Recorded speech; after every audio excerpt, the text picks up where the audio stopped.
Welcome to Lux Manifest, the podcast, where we empower people and inspire change. I'm Marc Hildebrand. I'm the founder of Modern Leadership Coaching. And I'm Curtis Gray, founder of Kane Legacy Studios. And we're here to help you manifest without guilt.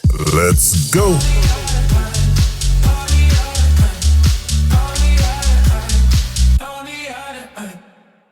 All right, guys. Welcome back to the Lux Manifest, the podcast. Marc, how you doing, man? I am doing amazing. I was just telling you beforehand, I was listening to Overdrive Radio. Today's mix was fire. I had to get outside. My brain was a little foggy today. I've been having a lot of meetings, a lot of trainings and whatnot. But for me, getting outside to walk and listening to some Overdrive always fires me up. So I'm ready to go, man. Put me in, coach. You're the coach, man. I'm just... Oh, that's right. That's right. I'm just saying it out. And I think Teresa will be happy about this episode because today we're going to talk about rest being where no growth happens. We live in a culture that celebrates hustle, glorifies burnout, and mistakes exhaustion for ambition. But what if one of the most important productive things you could do is to actually rest? Today, we want to challenge the assumption that working more always leads to growing more. Many people wear burnout like a badge of honor, but being busy is not the same as making progress. Growth doesn't happen because you work. Growth happens because your mind and body had time to adapt to the work. What do you think about that? I think it's amazing. I think we should just end the episode on that. This episode. See you guys next week. No, I feel like there's so many misconceptions around not only hustling, but being productive, being effective, getting results, all that kind of stuff. And I feel like it comes from a good place because we want to be able to create more in the world. We want to be able to make more impact. We want to be able to take care of our family. We want to do all of these things. But sometimes our belief system and the things that we call them assumptions in the space, assumptions that, hey, if I work harder, I'm going to get more results. I used to be programmed a lot like that. And so anytime I would get up to a certain level, my immediate thing was, okay, to get to the next level, guess what I have to do? Work harder. Work harder. More hours, more grinding. And I found that when I broke through that, I actually found out ways of working less, but achieving more. And it takes work because it's like battling against your internal protection mechanism. That's but if you work less, you're going to get less money. That doesn't make sense. But until you logically see it, but then also focus on the right perspectives, you'll be in the rat race and just struggling, repeating over and over and over again.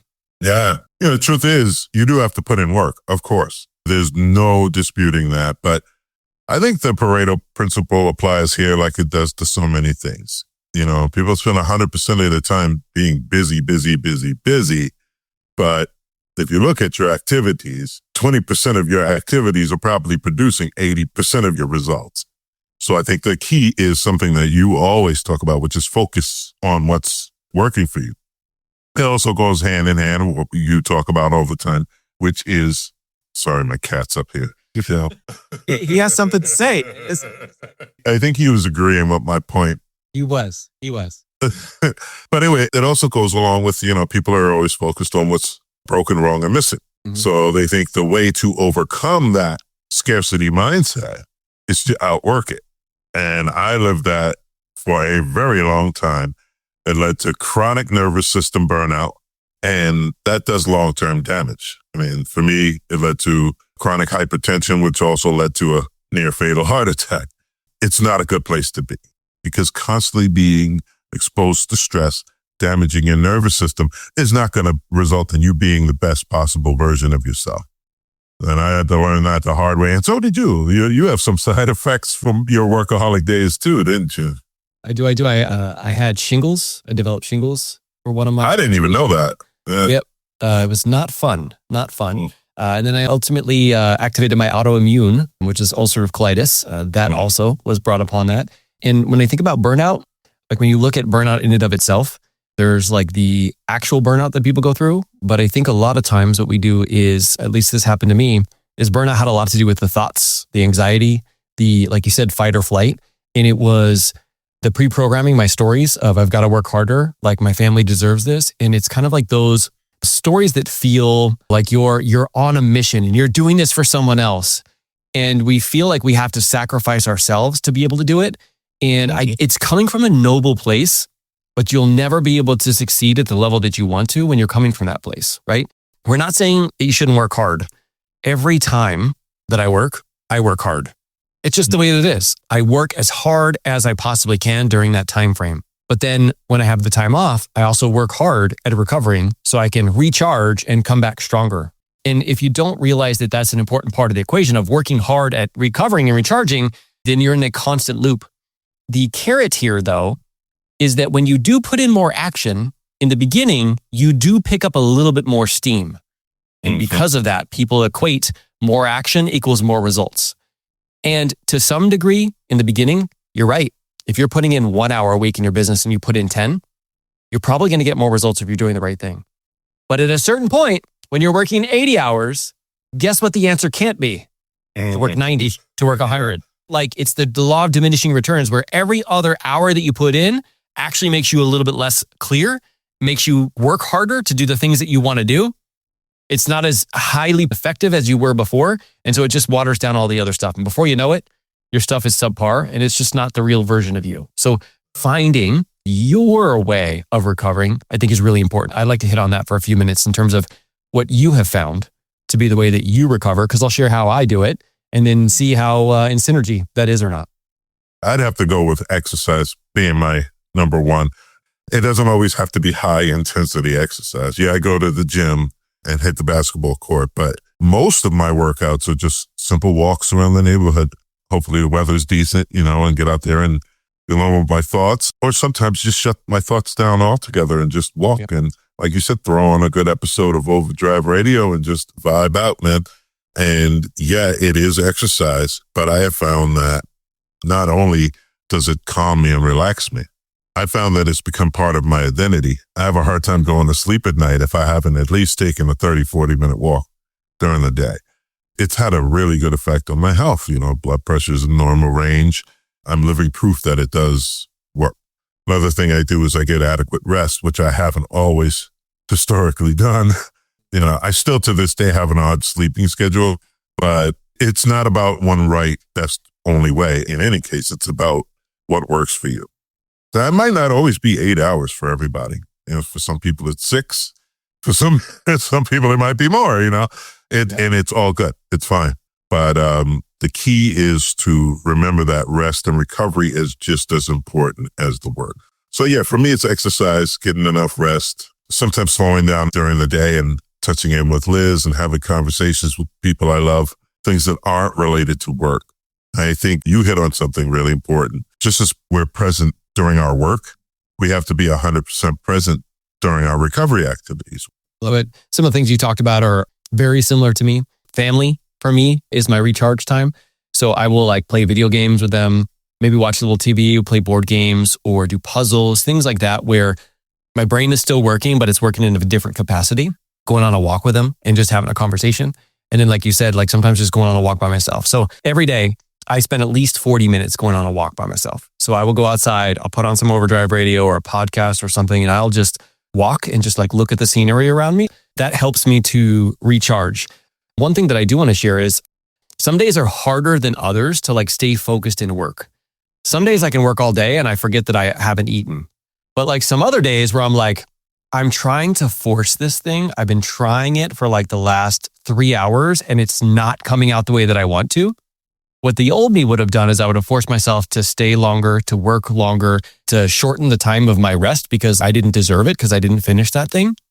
Instead, what I do is I do one of these recharging activities where I'll be like, okay, I'm going to shut it down for today because if I keep doing this, I'm just going to get more and more frustrated. It's going to be really low quality and I hate low quality things. I'm just going to call it a day. I'm going to go on a walk. I'm going to go do something with my kids. And sometimes it's I cut my workday short an hour. And then the next day when I come back, I'm so recharged. I jump right in. It is crazy because there's this concept that if you go to sleep with a problem in your mind, sometimes you'll wake up with a solution because while you're sleeping, your brain's still processing it. And I can't tell you how many times that's been the case where I'm I can't figure this out right now. So I'm going to leave it as opposed to trying to force it and try to make myself do more time. And then I wake up in the morning and then instantly I'm oh, I know exactly what to do.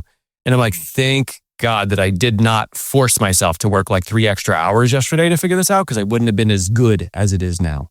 Yeah, that's why I've gotten in the habit of keeping a small notebook on my nightstand, because that happens so often to me. The problem, I'm chewing on for weeks, and then I'll just wake up and I have some of the best solutions. So that is another way that rest helps with growth, because it gives you new perspective. We were talking earlier about exercise. Like lifting weights will create the stress, right? But recovery is what builds the muscle. And I find it to be the same way in business. I can work on something, but if it's like you said, if I'm forcing myself to show up, I'm doing subpar work, I'm just putting in the time without making any progress. So sometimes stepping back will help give me that fresh perspective. I've learned rest creates distance from the problems. And I think that's what it is. Yeah. When you step back and get distance, you get perspective, and that perspective will help you acknowledge your progress. We're chasing momentum. We're fueled by momentum. Momentum will bring us motivation because it's proof that our efforts are working. But sometimes it feels like we're just the day after day, and we're not seeing that momentum. It's there, we're just not seeing it.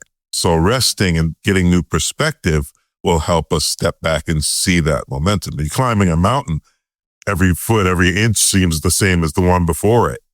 But you have to take time to look down and see how far you've really climbed. That's one of the most important things about rest and recovery for me, is that it does help me gauge my perspective. And that motivates me more, because I'm like, wow, I came a lot further than I thought I did. Yeah.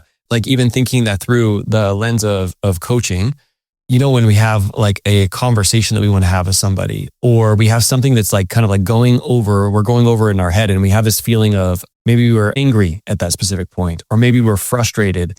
And then we try to solve a problem from the space of like feeling angry or frustrated, or you're trying to communicate when you're angry or frustrated. You're going to communicate from that perspective of being angry or frustrated, or from that feeling. And it's not going to get you to show up the way that you want to, right? And separating, what we call as a pattern interrupt is giving that space in between the stimulus and response, like how you respond. Sometimes that's the most beautiful thing, because when you can see it from like that bird's eye view, you take a step back, you can see things that maybe you hadn't seen before, because you're not blinded by that emotion. The opposite is true too. When you're really excited or happy, sometimes you'll say yes to things that you should never say yes to. And if you gave yourself a little bit more time, maybe you'd be able to say, you know what? This sounds like a great idea. Let me look at my schedule and I'll get back to you tomorrow with a decision. Now you take the pressure off of how you feel in the moment dictating what you do. And now you have the opportunity to go, okay, in the morning when I'm rested and I'm not like pressured in this moment, then I'll make a decision. You're going to make a more logical decision then, as opposed to just taking action based off of how you feel in that moment. And this is true with like relationships, business, anything, right? Is realizing that you can separate those things out. I love that. The pattern interrupt is so powerful, man, because it gives us time to emotionally regulate. So, we can have a reaction. Usually it's not something we can pick, but the response is something we can pick. I didn't think about this before you just mentioned it, but a lot of the things that have set me back have happened because I was excited and said yes at the time. Yeah, so it can be good or bad, but you need that pattern interrupt to create some distance between your reaction and your response. Nowadays, it's like, hey, Kirk, can I? Nope. Hell no. Nope. Now you have the opposite. Like, nope, can't. Oh my God. I'm kidding for the most part, a little bit. Anyway, the most healthy way to handle that is just take time and say, hey, I hear your request. Let me get back to you on that. I think that's the healthy way to deal with it. Yeah. Nope. I don't know what it is. Nope. I think I want to get the cat to come back and give us some insights in terms of what really happens back there. That cat is like, I hear no all the time. Oh, man, I probably missed out on $1 million. Somebody probably has hit me up and say, hey, Kurt, can I give you $1 million? Nope. Not a chance. Oh, man. Okay. So let's get serious, man. Let's try to land this plane for the folks. When it comes down to rest and recovery, it also contributes to something just as important, which is sustainability. Mm-hmm. We can't run at elevated stress for extended periods of time and not expect to pay a price for that. And I think one thing that we forget is that as much as what we're trying to build for those that we love to benefit from it, and almost every entrepreneur that I've spoken to, everybody in my circle for sure, has that as one of their core motivators. They don't want their people to live a stressful life. They want to provide, they want to help, they want to be there.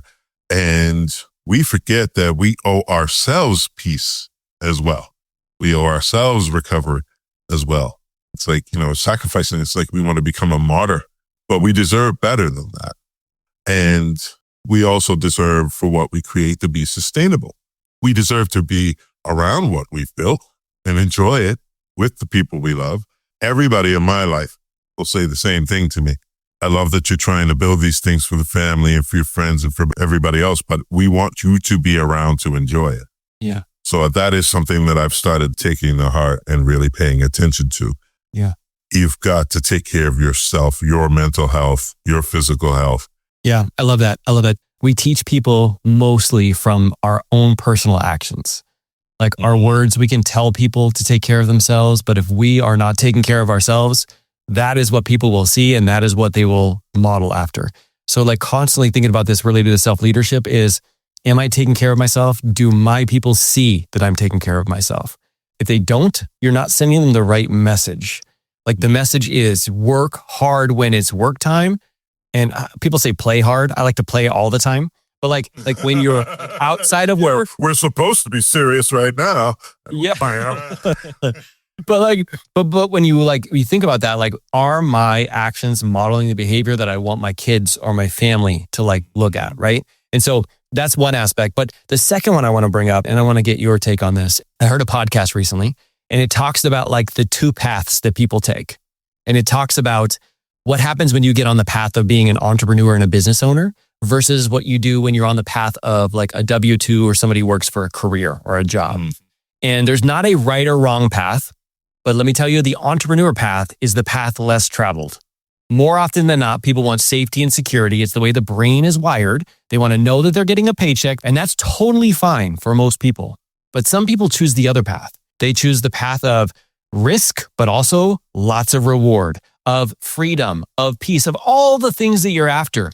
And one thing that I do want to make sure that I caution you with is if you're somebody who's on the path of entrepreneurship, but you have a lot of friends who are on the safer path, they're going to try and convince you that you should rest more, that you should work less. And now what you're doing is you're going to model your life of being on the path of an entrepreneur as the path of the safe path. Just plug in, do your 8 hours, get out, don't think about any of this. You chose this path of entrepreneurship on purpose. So make sure that when you're thinking about the things that we talk about here, the lens of am I working hard, that you're having this conversation with people who are on that path with you. Because if they're on an entirely different path, they're going to have a different set of views. They're going to have a different opinion about things. And it's actually going to get you off track because those two are two separate paths. When I think about the entrepreneur path and I think about what we're creating in the world, I'm not saying that we're working 2 hours a day. I'm saying that we're doing things on that path that most people aren't willing to do because we're going to create and have things that most people will never have. So make sure you separate those two things and not take the advice of everybody in your life that might be playing it safe, because it's not wrong that they're playing it safe. It's just what they chose. But if you chose something different, make sure you're hanging out with other people who've chose that something different too, because then you will start to understand how those people think differently, how they can produce more in less time. And it's not a trading time for money. Trust me when I say as an entrepreneur, a lot of people think that, if I worked a W-2 before, the more hours that I put into my business, the more money I'm going to make. Some of the people who make the most money put in the least amount of hours because that is not the trade that we make as entrepreneurs. In the beginning, we have to put in time, but when we get creative, when we think outside the box, we create things that we would never would have been able to create if we were living in that safety of trading time for money. So just make sure you're on the right path. See, that's why this guy is a master coach. That was very well said. You do have to consider the source. Consider the sauce. You're going to consider the sauce too. You probably should consider the Chinese food order. No, you have to consider the source. People don't usually have bad intentions. They can't advise you on what they don't know. The truth is, like Marc and I will remind each other to rest because we know we tend to lean into overwork. And I have a lot of friends, family that are W-2 workers, and they're like, well, it's Friday, it's Saturday. Why are you working so hard? It's the weekend. I don't remember what day of the week it is. because I don't live that Monday through Friday, 9 to 5 life. So it's like, oh, is it Friday? Okay. To me, it was another work day, so it takes me getting in a room with other entrepreneurs to understand that. Like you laugh because you identify with that feeling. Yep. The people that are working a set shift like that, they don't identify with that. They know it's Saturday. Yep. Thank you for explaining that and putting your coach hat on. I could hear Oh, man. the coaching right there. I'm a novice. You are the Jedi Master, my friend. Speaking of which, what is the link for people to get more involved with what you've got going on? So we have our certification is actually opening up in September. Thank you for that, by the way. modernleadership.us/certification is kind of the wait list. So a lot of what we've been talking about here is the perspectives or beliefs or stories that are under the surface that kind of force us into working harder. And they may feel true to us, but until we actually understand what's under the surface, it's kind of like one of those things where they run the show. And that's what we help teach. Not only teach on how to do this for yourself, but also really how to do this for others. Because so many entrepreneurs are stuck in what they think it should look like to be an entrepreneur. And it's just because of their wiring, the perspectives that they focus on. So that's what we teach, is we teach how to understand it for yourself, but also how to actually coach other people, which is less about telling them what to do and more about like really how high performers think. I love that. modernleadership.us/certification. The link will be in the show notes for you guys. Definitely check it out. It'll change your life. I've been through certification with Marc. Yeah, that was fun being in the room with you like that. Life-changing for me. Are we ready for our closing thought? Let's drop it. All right, guys. Don't feel guilty for resting. Recovery isn't the opposite of growth. It's part of growth. The future you're building needs you to protect your mind, protect your body, and protect your peace. Because the world doesn't just need your hard work. It needs the best version of you. Boom. These are always mic drops, man. Love it. Love it. I love it. I think this is really good. All right. The link's in the show notes. And thank you for listening. And we'll see you on the next episode of Lux Manifest, the podcast. And keep leading from the front. Yes.